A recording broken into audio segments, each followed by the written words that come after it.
Yo, Bre, welcome back to my channel.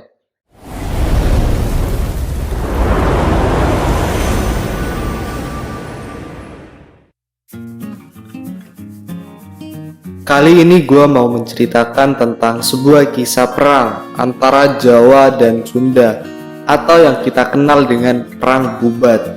Perang Bubat merupakan sebuah perang besar antara Kerajaan Majapahit dan Kerajaan Sunda yang terjadi pada sekitar tahun 1279 Saka atau 1357 Masehi.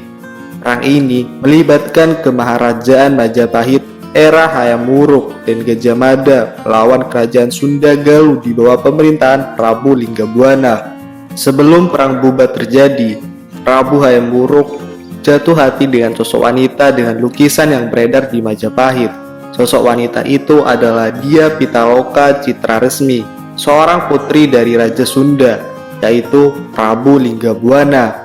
Sang Prabu yang jatuh hati kemudian berniat memperistri Dia Pitaloka dan sekaligus juga memperkuat hubungan dua kerajaan yang sempat renggang. Seperti yang kita ketahui, meskipun sama-sama berada di tanah Jawa, antara kerajaan Sunda dan Majapahit tidak akur. Sunda tidak bersedia mengakui kekuasaan Majapahit. Hayam Wuruk pun kemudian mengirimkan surat lamaran kepada Maharaja Linggabuana. Upacara pernikahan akan dilangsungkan di Majapahit. Pihak Dewan Kerajaan Sunda sebenarnya sangat keberatan, mengingat tradisi yang berlaku tidaklah lazim seorang pengantin pria datang ke pengantin laki-laki.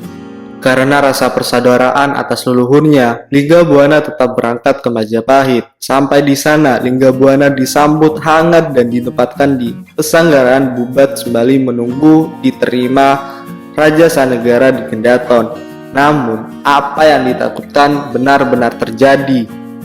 Gajah Mada yang saat itu tidak dilibatkan dalam diskusi pernikahan tersebut, menganggap bahwa kedatangan Raja Sunda dan putrinya sebagai tanda takluk pada Majapahit. Karena kesalahpahaman itu, Linggabuana dan Dia Pitaloka yang hanya membawa sedikit pasukan pun tewas dibantai oleh Gajah Mada. Pernikahan pun batal. Cinta Hayam Wuruk dengan Dia Pitaloka pun diprabukan. Dia Pitaloka sebenarnya tidak tewas oleh pasukan Majapahit.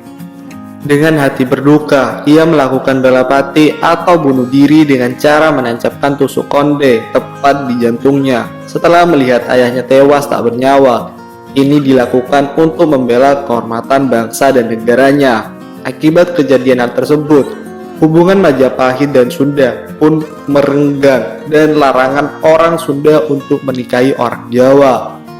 Tragedi Bubat benar-benar telah merusak hubungan kedua negara hingga bertahun-tahun kemudian. Hubungan Majapahit dan Sunda tak pernah pulih seperti sedia kala. Saat Pangeran Niskalawastu Kencana, adik Dia Pitaloka, naik tahta menggantikan ayahnya, ia memutuskan hubungan diplomatik dengan Majapahit dan menerapkan sistem isolasi terbatas dua negara.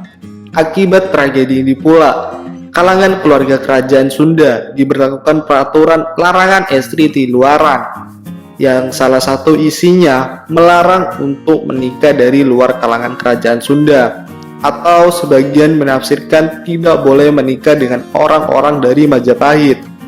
Peraturan ini kemudian ditafsirkan lebih luas dan menjelma menjadi mitos bahwa orang Sunda tidak boleh menikahi orang-orang dari Jawa.